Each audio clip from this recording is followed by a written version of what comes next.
Hey YouTube, this is Sensation reporting in for another review. Today we're going to be reviewing the Spirit of Union Pacific number 1943. I finally got my hands on one and I am impressed with it. So I'll just go ahead and say the box is a really nice touch. All of the special units that Athearn is coming out with so far, the Athearn Genesis is coming out with so far, the Spirit of Union Pacific, the NS911, the NS6920, and the George Bush unit are all going to have special boxes. Like this one. I can show you my 911 box, but I'll review 911 at a later date. So anyway, without further ado, 1943.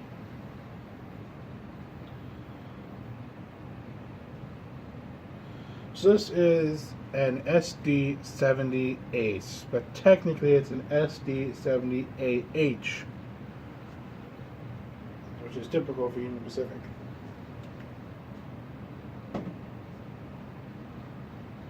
So 1943 was a repainted SD70Ace that Union Pacific decided to do after their Heritage fleet of all 6 Heritage units, like 1982, which is the MOPAC, 1983 Western Pacific, 1988 the Katy, 1989 the Rio Grande, 1985 Chicago Northwestern, and 1996 the Southern Pacific Heritage units, as well as 4141, which is the George W. Bush unit. So in 1943, Union Pacific, not in 1943, but Union Pacific decided to paint up a Support Our Troops locomotive, kind of like NS6920. They did their own paint scheme on it, which I think looks great. And the fact that it's got the silver trucks and not just black trucks or whatever other kind of trucks, I guess gray, meant that it was going to be a special union, or a special unit. I don't know why I said union. I got Union Pacific in my head. Anyway, 1943 was the result of that. The paint scheme, I think, looks epic. It looks great. It is highly detailed. There are some folks that are upset about the handrail being right in the middle of the flag, but on the real unit, it is in the middle of the flag.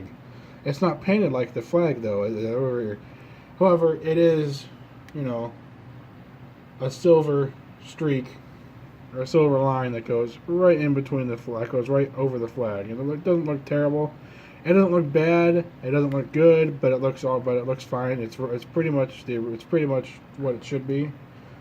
They got the Prisoner of War MIA decal on the back. They got, Support Our Troops along the side of the radiators. And then on the front, on the nose, they have the Union Pacific shield and also the Spirit of Union Pacific. Now, the Spirit of Union Pacific is actually a bomber type aircraft. I believe that was actually back in the 40s. So Union Pacific decided to say, hey, let's make a Heritage unit. All the farmers went nuts.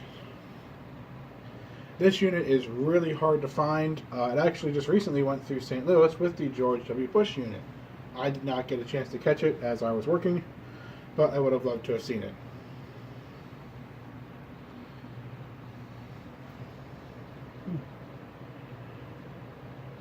Interesting.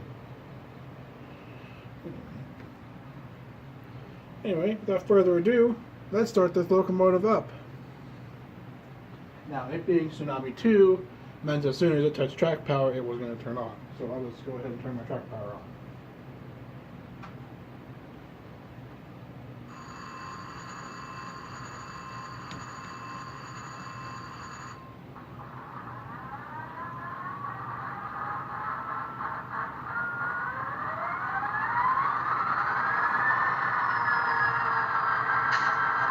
Now, the one thing I don't like is the fact that you gotta turn the ditch lights on with a separate function. The function for the ditch lights is 24 and 25 because they're auxiliary. However, I think you could tie them into the headlight and just make them turn on with the headlight function. So I think that's a possibility, and I'm probably going to end up doing that. So anyway, it comes as standard with McHenry couplers, which is alright. It's going to get number 5s because I got number 5s. I just haven't put them on there yet. I've been busy. The sound is correct. The horn is correct. Everything is correct. I love the horn in this engine.